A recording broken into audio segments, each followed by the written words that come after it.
Hi there, I'm Sophie Hackett. I'm the curator of photography at the Art Gallery of Ontario. And it's my pleasure today to be in conversation with Neil Selkirk, a photographer who, after moving to New York from London in 1970, met the now very well-known photographer Diane Arbus. He took a master class with her, and after her death became the only person authorized to make prints of her work after her death. His own work, of course, has appeared in major magazines, and his photographs are found in major museum collections. But today we're going to talk about his work with the Diane Arbus photographs, and specifically the process of printing and duplicating her work for exhibition and publication. So welcome, Neil. Hi, thank you. So in November of 1971, you came back to New York from Europe. Diane Arbus had very sadly died a few months earlier. What was the assignment that you were back for? I wasn't an assignment. I was newly unemployed. As of about June, I'd taken the summer off. But before that, I was in Paris working for the fashion photographer Chris von Wangenheim. And while I was there working for Chris, that was actually when Diane committed suicide. And Avedon showed up in the studio, and he told Chris what had happened, and Chris told me, and I immediately actually wrote to Marvin Israel, and more of whom shortly, no doubt, and said, if there was going to be any memorializing of Diane's work, I'd be back in the fall, November, and that I'd be available simply because I was unemployed, basically. I mean, I had nothing else to do. And to my amazement, and this was several months later, obviously, I did show up, and it's like they were sort of waiting, because there was actually, there was no money, which is only a minor problem when you're barely out of being a student. There was nobody else they could employ. I mean, there was nobody they could employ. I was just sort of there. Right. So I just sort of fell into it. And so it was, I guess, it was my own assignment. They quickly got me going. The first thing that had to be done was finding the negatives. Right. And that in itself was quite an ordeal. Shall I continue, or you want to take? Well, I realized I sort of launched you midway through into the story, which is that, of course, you knew Arbus before she died. You had met in New York while you were working for Hero, another photographer of great renown at the time, and you came across Richard Avedon, the noted fashion photographer, commercial photographer, who makes an appearance in Paris, and so you had already a relationship with Arbus and also with Marvin Israel in this milieu. So it wasn't entirely out of the blue that correct. As you came. Details, yeah, right. Yeah. So so they seize on this both your availability, I think, but I would say there was also some capacity to do the work that would have, I think, interested them in hiring you to do this. So you're first finding the negatives, right, and finding the negatives in order to make prints, in order to both for an exhibition and for a book that have kind of come to define her career. So you're starting with finding the negatives. I think you've counted that there were 7,000 rolls of film in her studio, in her darkroom. Yeah. So where did you start? So by the time I got back, when we all discovered each other and realized that I was available and they needed me, there was already a show, which would be the 1972 retrospective at the Museum of Modern Art, was already being planned, and a book was being designed that would be the catalog for the show. And Marvin Israel was designing that with Diane Arbus. And it was published by Aperture. Yeah, I mean, that was a drama too, but well, that's a little further down the line. So what happened was, also before I got there, because Diane died in July, I think, or June or July, and I didn't get back till November. So there was, I mean, so there's 4 months or something in there. What they'd done is Marvin and Duna essentially had gathered together every known image that Diane had printed and had somebody rephotograph them. And so there were something like 50 rolls of contact sheets, 50 sheets of contacts, which is, 1,000 odd images, I guess, which I was presented with, along with the 7,000 rolls of film and their attached, stapled together contact sheets. Right. And I just pasted the 50 rolls of contacts onto a piece of board and started going through the boxes.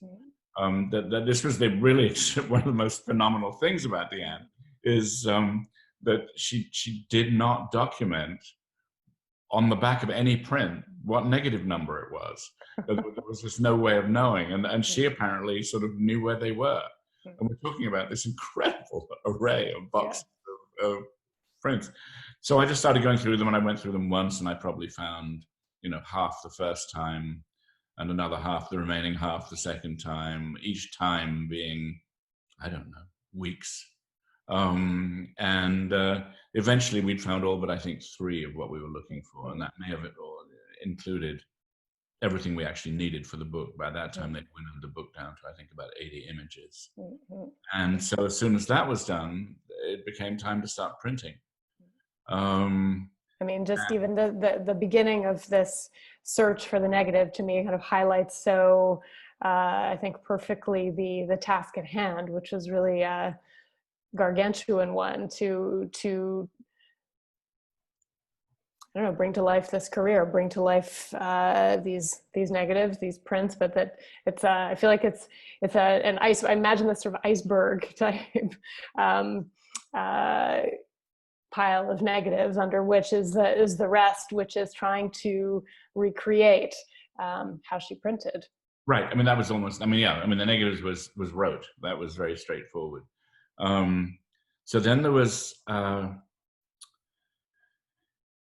I guess I'd been going to and from the darkroom, which was only 3 or 4 blocks from where I was living, to extract the boxes of negatives to go through them. And so I was familiar with the darkroom. It was a basement room,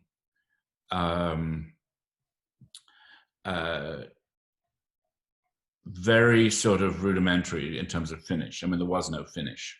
There were a couple, like most dark rooms, really. Right. Yeah, I wrote about this. That there dark rooms are these. Dark rooms have gone. But dark rooms were incredibly personal places. They were, and the funny thing is, as I was writing about it, I began to feel about it that one of the strange things about dark rooms is they're really sort of meant to be dark. When you turn the lights on, it's glaring and wrong. You're supposed to be in there working. You turn the light on and look at the print, and that's great. And then you turn it off again and make more. But it's very it's intensely personal, and to some extent, this person had just committed suicide. It was very intense for me in there, and I had nothing. Nobody knew anything about her method. There was a binder that contained technical data that Diane's husband, Alan, had left for her when he built the darkroom and then moved to California. And it had what amounts to some extremely cryptic information about 2 particular developers, actually 3. There was one that I never fathomed. And one was Butler film developer, which didn't apply to what I was doing, which is what Diane had used, which was fairly arcane. And equally arcane was a developer called Butler, which is actually mentioned in Ansel Adams's book, The Print, as a worthy, well, it's not really a product because it was mixed from raw chemicals that were bought from chemical supply houses. It didn't come, most people who did their own photography bought little yellow packages of powder from Kodak and shook them into a solution. This stuff was sort of weighed out, and there were all sorts of strictures about order and method and so on.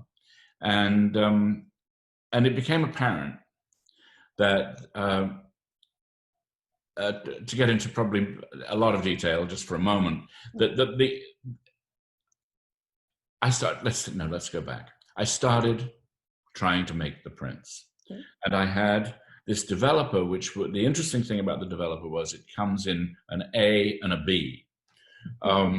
And if you use, and photographic paper was graded, which meant that if you had a very contrasty negative, you used a soft paper. If you had a very soft paper, if you had a very flat negative, soft negative, you would use a contrasty paper. Right. To try and bring out tones and right. And it gradually became apparent that that Diane's prints were actually all about her selection of the appropriate contrast for the, I mean, also obviously density, but contrast was her overwhelming control method. That unlike most photographers, all photographers, in the darkroom, they all wave their hands around under the enlarger and do alchemical things to modify areas of the print. Right. And Diane did. Right. And that's also known as burning and dodging. Yeah, burning and dodging is the most usual, straightforward, and with incredibly rare exceptions. She really didn't do it. And the reason we found this out was by not burning and dodging, we discovered that it was possible by manipulating the contrast to actually come incredibly close to duplicating her prints. Right. Wow. So instead of, burning was allowing light to fall on certain select areas, or dodging was kind of removing light, kind of blocking light from certain select areas, which is a way to change the composition of the picture tonally. She instead is working with contrast. So the difference between whites, on the range of whites to blacks, I suppose to put it simply, or the kind of the relationship of light and dark. Go ahead. Yeah, no, and the point about this developer was that while you have grade 2 and grade 3, with this developer, which is extremely arcane, you mix, you start out with A, and that's grade 2. And if you increase the amount of B in the developer, by the time you get to the 10th degree of increasing, you're very, very close to a grade 3. Likewise, so then if you're working on grade 3, you can work backwards towards grade A or forwards towards grade 4, just by mixing the developer. Right. The problem is that each time you use the developer, that's the developer. And so one would, in the process of trying to find the right contrast, mix a complete load of developer, put it in the tray, make the prints, look at them, decide they need to be a bit more contrasty, throw out that developer, and start again. Start So again. it was enormously time consuming. Try and get them to match. And just for my own information, grade 2, what is more contrasty, 2 or 3? 3 is more contrasty. 3 is more contrasty. And the fun thing is the paper she used was a paper called Agfa Portriga Rapid. And Agfa had a different grading system. That everybody else's 2 was Agfa's 3, and everybody else's 3 was Agfa's 4. And so that it's like sort of, was Einstein ever any good at math when he was a kid? No, because they reversed the grades mid-time in his youth. And also, I mean, that's another part of the story, the Portriga Rapid thing. It was an extraordinary paper. Diane was the last thing she was interested in when she was taking photographs. Not to say she wasn't interested in, the last thing she applied was getting the exposure right. Meaning she took the picture. That's what interested her. And her negatives have a sort of abominable range from almost invisible to so dense they would take 45 minutes in the enlarger instead of 10 seconds. I mean, but these two developers that she used for film and for paper were extraordinarily generous in their ability to maintain a good tonal range despite wild fluctuations in exposure. And the Portriga Rapid played into that, in that you could have a really horrible negative, and Portriga Rapid took care of it, given all sorts of other tiddly-poo in the contrast department. Where was I going with that, with Portriga? Oh, yes. I think in the late 60s, the United States was graced, thank heavens, with something called the Clean Water Act. And it began to apply in the early 70s. And it forbade the inclusion of certain heavy metals in anything that could wind up in the water table.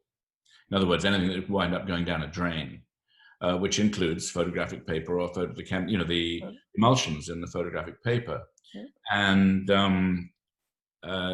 Portriga Rapid, it turns out, I was told in a whisper by somebody from AGFA, who they were enormously supportive. They provided the paper, which was for the show and the book, which was amazing because we used a staggering, I mean, we threw out, so much in the process of trying to get it right. But the guy said to me, well, actually, I'm not supposed to tell you this, but we had to take the cadmium out as a result of the Clean Water Act. That actually decimated its unique qualities, which gave a huge problem, once we're getting into the mid-70s to try and get back to the quality of image that she'd been able to do this paper. Wow, that's really interesting.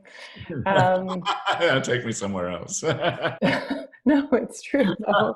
And I think, it's easy, I think, to reduce the work to, this is essential knowledge that you have in order to actually produce the prints that you produce. And in order for Arbus to produce the prints she produced, and we can easily, that's one way to talk about it, but I think it's of course not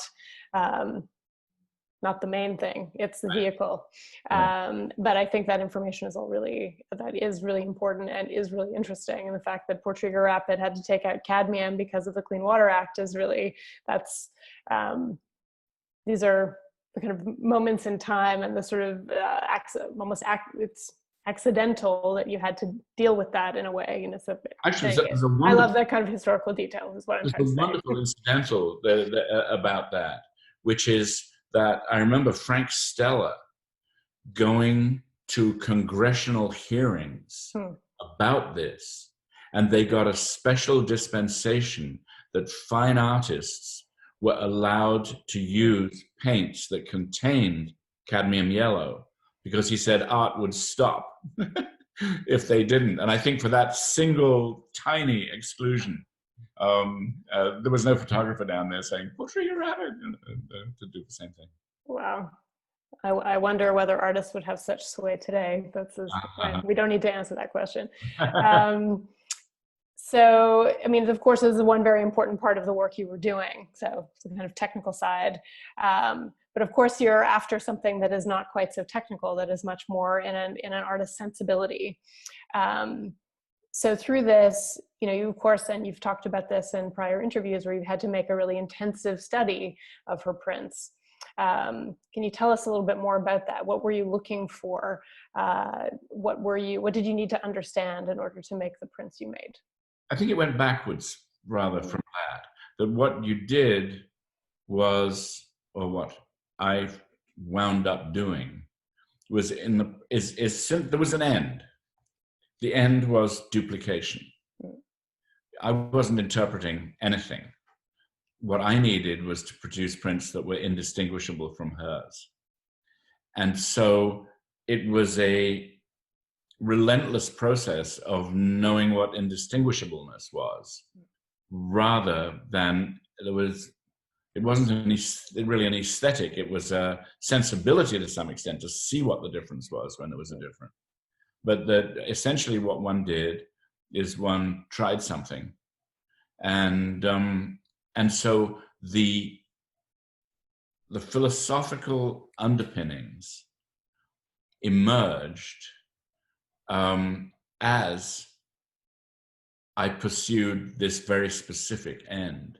And it's extraordinarily difficult to do. With nowadays, since digital printing has overtaken just about everything, it's people have forgotten how very, very hard it is to make two silver prints alike, actually. And silver prints vary enormously. They vary based on the humidity. They vary based on temperature, on exhaustion of developer, there are so many things you're dealing with that make it difficult to do. But once you've started honing in on the aesthetics, one of the things that Marvin Israel used to come down. Marvin basically was incredibly close to Diane. They spent an enormous amount of time around each other in pursuit of all sorts of things, but aesthetics and art, life, where they interacted massively in the areas. And it's their life's work, I'd say, in both cases, right? Yeah, exactly. Yeah. And they were sort of doing it in parallel. And when Marvin was talking to me when I was making the prints, he would come down. I sort of printed all night and then crawled off to bed at sort of sometime in the very early hours. And then I would come back and meet him every morning at 8:00. He'd march into the darkroom and we'd look and unroll the prints from the day before and see what was in there and discuss what was missing and where they needed to go. But it was absolutely not in these technical terms. Right. The one thing I always remember, is in that picture of the Westchester family on their lawn. And Diane says, I love that endless lawn. And in the background is a line of fir trees. And Marvin said to me, he didn't say, the fir trees should be more delineated, or they should be lighter, or they should be less contrasty or something. He said they should look like a theatrical backdrop that's about to roll forwards. And so everything had to be, in some ways, interpreting something like that may be more clear cut than somebody talking about contrast, which is, I think, notoriously difficult to understand what somebody else means when they're using technical terms. So we went through that every morning. And, sometimes it was just, okay, start again. There were plenty of chemicals. There were plenty of, somebody paid for the chemicals. We just sort of persevered in that sense. And that sense of language is really interesting, because it is, there I really see that interpretive element. I mean, it's clear that your job was to duplicate, and yet in your conversation you had to sort of interpret each other, I guess, by way of getting that. And you were clearly enough on the same wavelength that you could take that phrase of the curtain that's about to move forward and then how to translate that technically. I think that's no small feat. Yeah, no, I mean, it's intriguing, because, and so then you get is, what is duplication? It's not a spiritual thing, it's a real thing. When people started telling me when the show opened in San Francisco, that, sort of experts, went through the show and would come up to me and say, really, I think your prints are better. And I would say, if you think they're different, I've blown it. Meaning, if you can really tell the difference, I've blown it.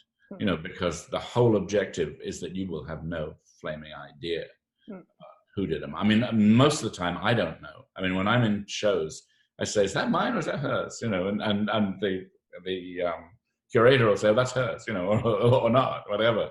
I mean, I only remember, nonetheless, and of course, hers varied enormously.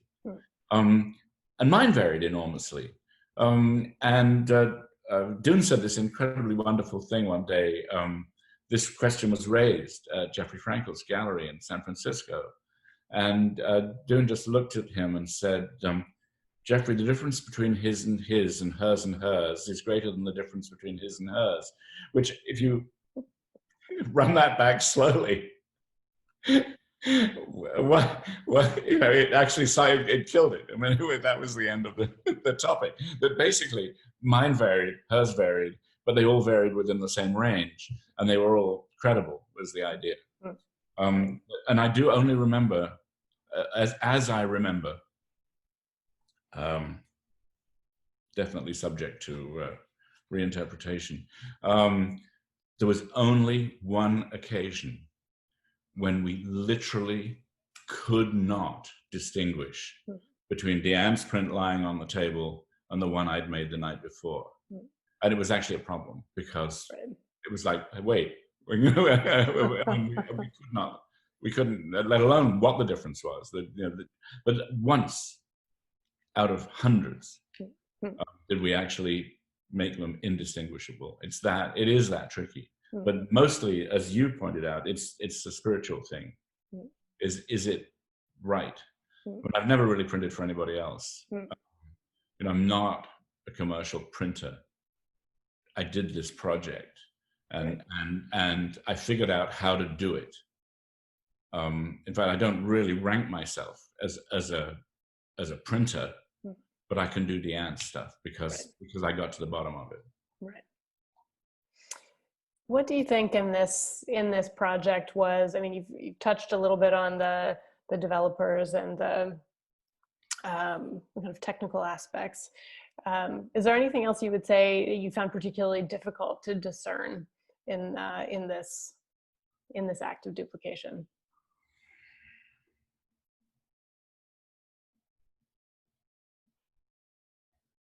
I mean, perhaps there's something about the borders, for instance. She changes her borders over time. Well, that was just insane. It was quite simply insane, because the way she made her borders, the soft borders, the ones that we were duplicating for everything we did, all she did was she took a little piece of cardboard, and I figured this out, but this is a different story. She took a couple of little bits of cardboard and stuck them in the negative carrier to make the opening in the negative carrier smaller, so that there would be a soft edge at the edge of the print. Depends on lots of things, but it depends on a lot of things. And she didn't think about that. She just took the bits of cardboard. She just did it. Yeah.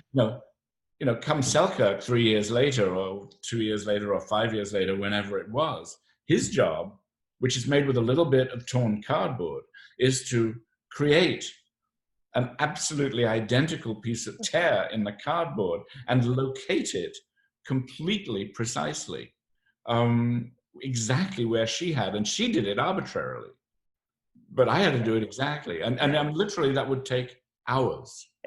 You would do it, make the print, drive you mad. Look at the print and say, no, it's got to go a little bit like that. You make another one, and try it again, because you couldn't see it in the dark. You couldn't see it in the negative, or how it was going to show up. And of course, different cardboards have different thicknesses and that phrase differently. And you've kind of written about how lick on the edge, to push down. I mean, it was. Yeah. I think maybe I'm sort of built for that kind of thing. I mean, I really loved it. I really had an amazing. Clearly. Was there anything particularly surprising to you? I mean, you spoke a little bit about dodging and burning and how that. How you discovered over time that she hadn't done any of that. Was there anything else that surprised you about how she worked? Yeah, I mean, the big thing which is an extension of the realization that she didn't dodge and burn, was she also, and this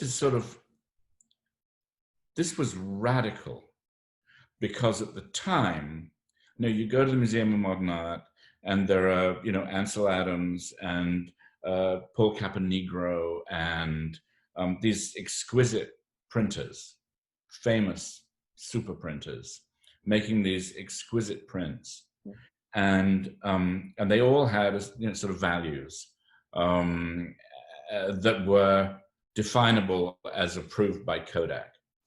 And Diane looked at pictures in a completely different way. How so? And first of all, embracing the flaw, or eventually embracing the flaw. That lots of things weren't spotted out. And if light leaked in when she was rolling up the film after she'd opened the camera before it was processed, prints had light leaks on them with no attempt to conceal them. And that was the beginning of people beginning to appreciate that a photographic print was a thing, not almost the object itself. Right. That this was an object in its own right. And as that soaked in, it began to dawn on me. I knew that she was a principal source of her inspiration, rather than what other photographers were doing, although she was very aware of what everybody else was doing, was newspaper photographs and photographs from tabloids and things like that. And that applied as much to what you couldn't see in those pictures, and the tonality even in certain circumstances of those pictures. And she somehow absorbed it and understood in a way that is now absolutely normal, matter of fact, the way everybody thinks of as what are the metaphoric devices which give a photograph meaning and credibility and so on. And she got the credibility thing. I don't think she thought about it in those terms. I think she just knew that she loved this picture and that picture that she had pinned up on her wall, and moved in that direction rather than in big coffee table books of how on earth did they make these prints. And she went further than that by saying that when she was making these sort of what are really bad prints, she was making prints that are now recognized as exquisite, and that she said in the class that she thought her prints were better than anybody else's. That's chutzpah. That's interesting. She was making prints that were unrecognizable. I finally found quite recently, I think in relation to your show, a photo magazine that I've been looking for the last 35 years, which was the most insanely damning review of the show at the Museum of Modern Art in 1972. And it was, they were just outraged that somebody would put prints like this on the wall, because it completely embraced what was supposed to have been rejected. I'm interested in this idea, as you kind of described it, of credibility and the news photograph. So this, and how that appears, how that manifests aesthetically. So I can think about, we could think about a Ouija picture, for instance. And Ouija has become a sort of auteur, as a figure in his own right. But, some aspects of that are using a flash at night at close range, or some aspect of that is, the composition isn't particularly centered or pristine looking, that it kind of conveys an energy of an event. Or even if it's an unknown picture, that it has a word that gets overused with news pictures is a grittiness, or a sense of, which is very linked to a sense of the urban environment. What aspects of that do you think Arbus adopted. Because I can think of some pictures that I mean, she certainly used flash in the daylight, in the daytime, which gives some of the pictures a certain quality, a certain, you could say harshness in some cases, but it sort of outlines features in a particular way. Are there other aspects that you can identify specifically that you sort of see that things are a little bit off kilter and have this sense of, I don't know, extra realness? Yeah, no, I'm trying to think. I mean, the flash is obviously the most striking, and certainly the absence of conscious composition. You know, she said that wonderful thing that she doesn't compose the pictures; she stands in front of the subject and composes herself. Yeah. You know, where I work from awkwardness. She spoke about that. right, right. You know, so yeah, I mean, there you go. So basically, what she was doing, which was, I mean, it was essentially a news photography, much more than documentary photography, because documentarians have always, you know, been aestheticians in a relatively conventional way. You know, everybody still talks about the composition, you know, even in a Winogrand picture, you know, there's this and that and the other.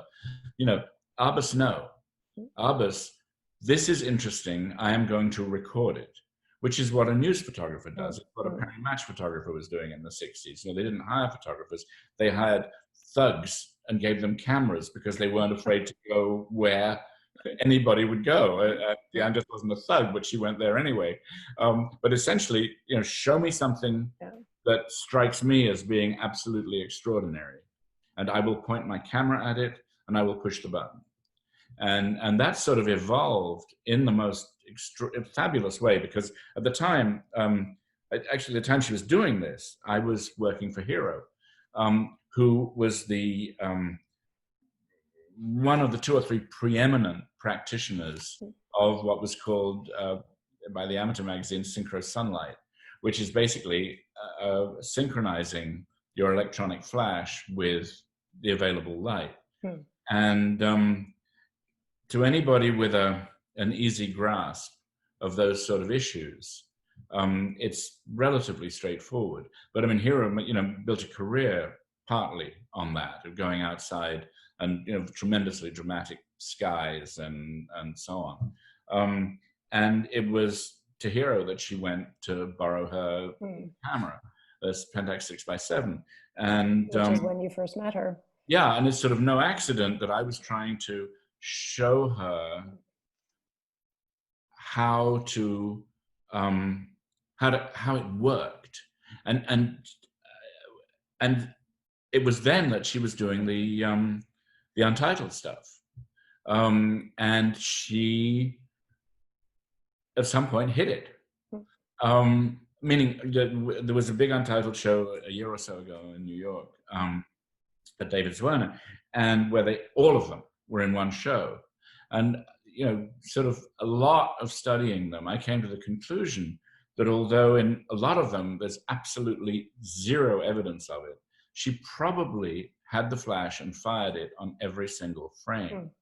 And it was just a question of what the camera was set at and what the ambient light was like that dictated what was happening. But at a certain point, she nailed it, and she went back and did it again. And you never knew in those situations exactly what was going to happen. But she, you know, she wrote, I think, to Amy Arbus, her younger daughter, you know, at last I've got it, or it might have been to Alan. But it has this exquisite sort of softness, but it actually reveals something. And so that was the beginning of the end of the flash. It was just so much. And then as soon as she started working with the Pentax 6x7, which at that point did not have a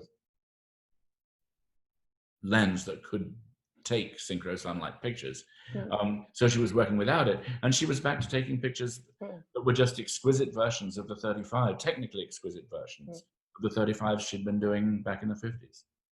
That's interesting about the flash and the Untitled work, because there's a quality, I would argue, in the Untitled work that is very something of mystery that comes through. There's something that is almost not of this world, which would seem to kind of counteract a sense of the credibility of a news picture, that she almost supersedes it and deploys it for another almost more ethereal, creates it in a more ethereal way. That's it was more or less a continuum. I mean, she went, sure. right, and I think she expressed a sort of sense of that she'd really worked the harsh flash, and that she was looking to move somewhere else. And ironically, in those days, you couldn't control the power of a flash.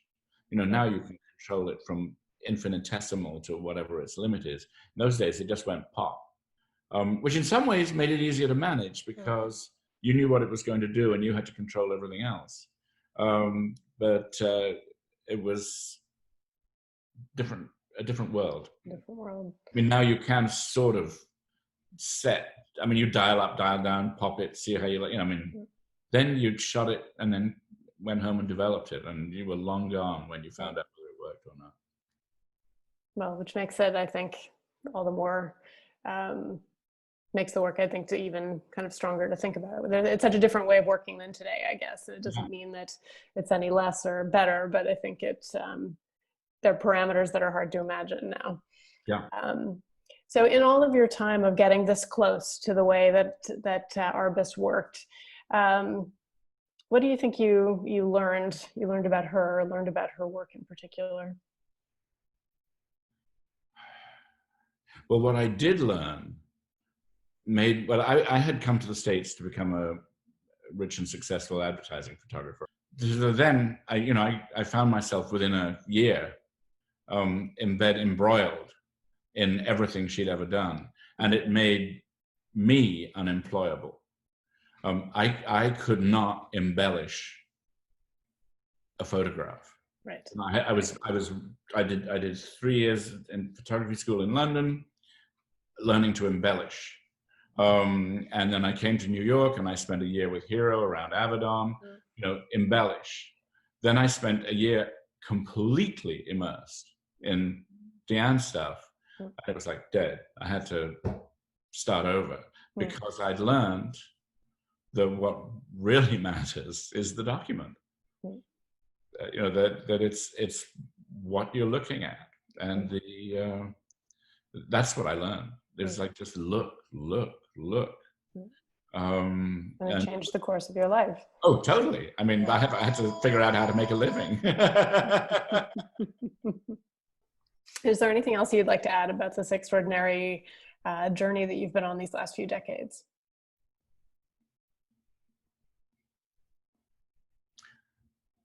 Probably not. I was incredibly lucky to be in the right place at the right time, and I was probably the right person in the right place at the right time. It took me where I could never have dreamt of going, in terms of sort of valuing what is real, and that I would, recommend valuing what is real to absolutely anybody. That's probably the beginning and the end of it, just about. I think those are words that is a caution for our time, valuing what is real, I would say. Thank you so much, Neil. This is great to get into the details of printing Diane Arbus's work. Thank you for your time. Thank you. Bye now.